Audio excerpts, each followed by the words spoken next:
Jadi jangan hanya lihat Herculesnya, Hercules lain juga banyak, dan itu di daerah-daerah lain banyak. Jenderal aja diancam, bagaimana anak-anak di jalanan, anak-anak pergi kuliah, pergi kerja, udah ketakutan. Mohon dong kalian bereaksi, para yang mulia anggota DPR di sini Komisi 3, panggil itu Kapolri. Hai Kapolri, kenapa kalian kalah sama ini, sama premanisme? Itu langsung tangkap itu, bawa senjata kemana-mana di depan umum. Nah, itu kan sesuatu yang meresahkan, dan itu sebetulnya pukulan berat untuk APH, karena ini sudah dipertontonkan di masyarakat umum, di TV, viral kemana-mana. Nah, ini kalau tidak ditindak, ini suatu pukulan berat untuk APH. Jadi kami agak polemik, ada mazhab yang kami juga tidak mau lagi ke DPR. Ngapain ke DPR, katanya, minta maaf ini, tanpa merasa mengecilkan. Apakah mereka bisa menyuarakan atau dagelan politik? Tetapi kami pilih tidak. Kalaulah jujur, hampir 100 orang mau. Jadi panggil beliau, saya pikir juga kita minta juga polisi, kenapa Anda seperti tadi? Orang mereka terbuka pakai pistol kok. Dan aparat penegak hukum tidak berani. Saya menyayangkan mereka ini katanya itu atas nama hukum dan atas nama pengacara. Mestinya mereka harus tahu hukum dan tahu etika dong. Mengapa kok bisa kayak orang gelandangan gitu? Selamat siang yang terhormat para anggota DPR Komisi 3. Kalau saya juga singkat aja karena sudah banyak tadi dari rekan-rekan yang sudah disampaikan. Namun kalau kami dari perwakilan perempuan nggak bersuara, seperti kami tidak merasakan kegalauan ini. Padahal para ibu-ibu yang paling merasakan ini, yang paling merasakan ketakutan melihat tayangan-tayangan atas kejadian-kejadian bagaimana premanisme mempertontonkan kata-kata kasar, perbuatannya, bahwa premanisme itu tidak hanya yang disebut oleh rekan-rekan yang tadi. Sebenarnya ini di seluruh Indonesia ada premanisme di terminal, di bandara, di jalan-jalan. Bayangkan bapak-bapak di sini membayangkan bahwa kalau anak perempuan kita membawa mobil di malam hari harus berbelok, ada banyak preman-preman di sana. Itu juga perlu. Jadi jangan hanya lihat Herculesnya, Hercules lain juga banyak, dan itu di daerah-daerah lain banyak. Yang mau saya katakan adalah melawan lupa. Mohon kita semua ingat bahwa Indonesia ini adalah negara hukum. Apa artinya? Segala sesuatu tindakan anak bangsa harus sesuai dengan hukum. Karena hukumlah makanya ada di ruangan ini yang terhormat para wakil kami Komisi 3. Yang kedua, mohon Komisi 3 DPR seperti, ya mohon maaf kalau saya salah, seperti tidak bereaksi. Ini rakyat bapak-bapak sudah gaduh, sudah ketakutan, yang penonton TikTok melihat bagaimana ancaman-ancaman, jenderal aja diancam, bagaimana anak-anak di jalanan, anak-anak pergi kuliah, pergi kerja, udah ketakutan. Mohon dong kalian bereaksi, para yang mulia anggota DPR di sini Komisi 3, panggil itu Kapolri. Hai Kapolri, kenapa kalian kalah sama ini, sama premanisme? Itu yang kedua. Yang ketiga, jangan sampai anak bangsa terintimidasi di negaranya sendiri. Bapak-bapak bisa duduk tenang di sini, tapi anak-anak bapak nggak selalu orang tahu kan bahwa anak bapak anak DPR di luar. Kenapa itu di jalan? Bagaimana? Gara-gara premanisme ini dibiarkan. Jadi hanya yang 3 hal itu. 1, Indonesia negara hukum, berlaku semua sesuai dengan hukum. 2, DPR terutama Komisi 3 mohon panggil itu Kapolri. Kenapa Kapolri sepertinya kalah sama premanisme? 3, jangan sampai kita anak bangsa terintimidasi di negara sendiri. Terima kasih, kurang lebihnya mohon dimaafkan. Terima kasih Pak. Pimpinan, saya singkat saja. Betul apa yang kawan kami katakan, Bang Amar tadi katakan, bahwa kita tidak membenci siapapun. Kita tidak membenci suatu organisasi. Kita menghormati setiap warga negara yang bekerja, mencari nafkah. Itu adalah hak setiap orang. Tapi apabila dalam menjalankan tugas, bekerja dilakukan dengan cara-cara melanggar hukum, tentu kami tidak diam, kami mendorong supaya aparat penegak hukum hadir di situ. Tindak tegas setiap orang yang melaksanakan kegiatan dengan cara-cara melanggar hukum. Jadi itu kami perlu tekankan bahwa negara tidak boleh kalah dengan cara-cara yang dilakukan dengan melanggar hukum.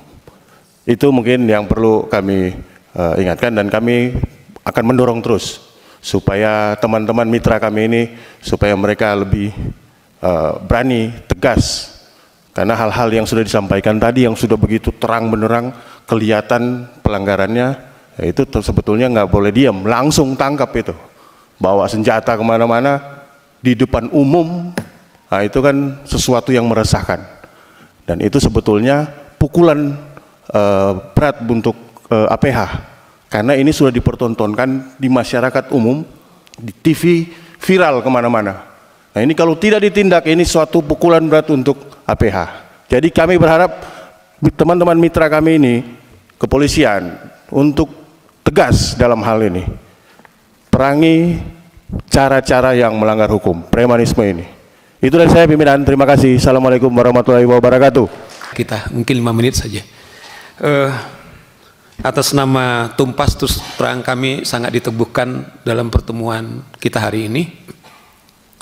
Ternyata apa yang kami rasukan dengan teman-teman Komisi 3 terlepas katakanlah representatif dari yang hadir, bagi kami bukan soal itu yang penting, tapi kelembagaan Komisi 3. Dan ternyata kita juga melihat apa hal-hal yang kami atau kita juga bicarakan, ternyata spirit itu juga ditangkap oleh kawan-kawan Komisi 3. Usul saya konkret 2. Saya tidak tahu nanti mekanismenya kerja seperti apa. Bisa enggak Komisi 3 kami sebagai pemilik daulat rakyat yang kami serahkan kepada teman-teman DPR. Pertama, setiap warga negara itu sama kedudukannya dalam hukum. Sekaligus juga supaya kami juga jangan bias, supaya ada perimbangan. Kedua, hak daripada DPR juga untuk berhak untuk memanggil saudara Hercules. Saya tidak tahu apakah kemudian itu disamakan dengan misalnya Deddy Mulyadi dengan gubernur yang kita lihat head to head, atau kalau memang mitra kerjanya adalah dengan kepolisian, saya tidak tahu. Sebab juga itu memberi hak juga kepada dia, dasar dia untuk melakukan yang sama. Tetapi seperti dibilang saya, teman-teman sebagian, yang terakhir saudara Petrus Balapationa sangat, Pak, terus terang aja. Kami ini 5 tahun Pak belajar. Kalau zaman saya S1 itu 5 tahun Pak. Untuk jadi advokat saya harus magang 2 tahun Pak. Kemudian kami dilantik. Sebagian ini adalah kawan-kawan pejuang. Kami terbiasa kantor kami tiba-tiba disegel atau ditutup karena kami tidak bayar kantor. Kami berjanji setiap pro bono pimpinan, saya tidak pernah menerima. Ini teman-teman saya lama, teman saya perjuangan. Alhamdulillah, asal saya ajak mereka berjuang, mereka tahu. Kalau kasus pro bono itu tidak pernah kami berani menerima 1 rupiah pun. Tapi tiba-tiba hak kami sudah menang di pengadilan. Kami tidak bisa eksekusi. Petrus itu banyak pengalaman. Bung Robert ini banyak pengalaman. Oleh karena itu, saya hanya mengatakan, kami begini pimpinan, kami agak polemik. Ada mazhab yang kami juga tidak mau lagi ke DPR. Ngapain ke DPR? Katanya, minta maaf ini, tanpa merasa mengecilkan. Apakah mereka bisa menyuarakan atau dagelan politik? Tetapi kami pilih tidak. Kalaulah jujur hampir 100 orang mau. Jadi panggil beliau, saya pikir juga kita minta juga polisi, kenapa Anda? Seperti tadi. Orang mereka terbuka pakai pistol kok. Dan aparat penegak hukum tidak berani. Nah, baru yang kedua kami diteguhkan, mungkin ini yang pertama, mungkin membentuk panja. Dan saya kira kami berhak karena kami adalah di lapangan. Kami hari-hari kami. Bung Robert ini cerita kepada saya berapa kali dia sudah harus dieksekusi, kemudian dihambat, uangnya bertahun-tahun tidak ini. Sampai tiba-tiba Bung Petrus, BYD itu konkret aja. hampir lari dari Indonesia mau lari kepada negara lain karena keadaannya. Semoga kami pertemuan kita, kami sangat terhormat, ini ada tindak lanjut, tetapi konkretnya coba sekaligus dia mau datang apa enggak. Jangan-jangan waktu di KPK pimpinan dia bilang sama wartawan, katanya, coba viral Pak, saya ngomong ini kan justru saya nggak jujur kalau saya dengar. Kamu jangan coba-coba. Pak, kita ini mau mendampingi klien aja pakai KPK. Petrus itu teriak-teriak, kenapa satu orang? Tapi dia masuk tiba-tiba, jangan kamu coba, ya. Saya sikat kamu katanya. Kemana kita kalau tidak teman-teman kami yang punya kemewahan untuk memanggil? Tampak ada bersama dengan kawan-kawan. You are not alone. Tumpas bersama dengan bapak-bapak. Dan dengan hormat, saya tidak mewakili semua teman saya. Kalau ada mengklaim, kami juga sangat terhormat, panggilan suci kami sebagai advokat, kami bersumpah demi Allah, tunduk kepada undang-undang dan undang dasar, dan itulah sumpah kami semua, dan itu terbiasa. Kami ini orang-orang lapangan, ya kalau ada mengklaim, kami nggak mati-mati ya, kami juga seperti itu. Ya Bung Petrus ya.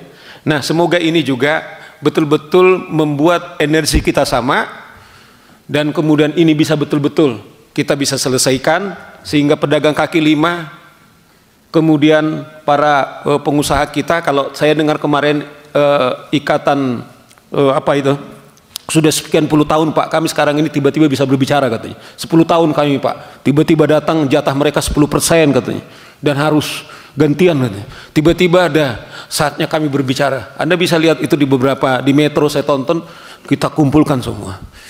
Nah, sebagai dukungan kami Pak, kami juga merasa bahwa kita bersama-sama kembali. Biasanya saya pakai peci, Petrus juga pakai peci, tapi ada saya buat bintang 5, jangan lupa, sebagai simbol daulat rakyat, bahwa daulat itu masih ada kami Pak, kemewahannya ada bapak-bapak Pak. Kami nggak diongkosi oleh negara datang kemari, tapi kami mengongkosi diri kami. Semoga pertemuan kita ini memperkuat Komisi 3 dan juga memperkuat daulat hukum kita dan mensejahterakan dan rakyat kita aman. Sekian dan terima kasih Bapak-Ibu sekalian. Tidak ada hujan, tidak ada angin. Tiba-tiba mereka muncul di Komisi 3 untuk mendesak Komisi 3 segera melakukan penangkapan. Jadi ya memang kaget juga, kaget, dan istri anak pun semua keluarga kaget. Artinya ini semacam pengancaman ya. Pengancaman provokasi dan sotrapi terhadap anak istri saya. Intinya kalau negara ini negara hukum, kita akan bawa karena hukum. Kalau nanti saya pakai cara saya, nanti bilang preman lagi kan gitu. Okay. Tapi karena saya juga mengerti hukum, saya tidak akan pakai cara saya. Dalam waktu dekat ini kita akan bawa karena hukum. Ya kalau memang saya sudah ditetapkan menjadi tersangka atas kasus Depok, ya tentunya itu saya sudah dipanggil dan itu sudah diperiksa. Atau kasusnya lawan gubernur kan gitu. Atau kasusnya lawan gubernur sudah tersangka, tapi polisi kok kenapa nggak menangkap Hercules, ya kan? Saya menyayangkan mereka ini katanya itu atas nama hukum dan atas nama pengacara. Mestinya mereka harus tahu hukum dan tahu etika dong. Kok bisa kayak orang gelandangan gitu.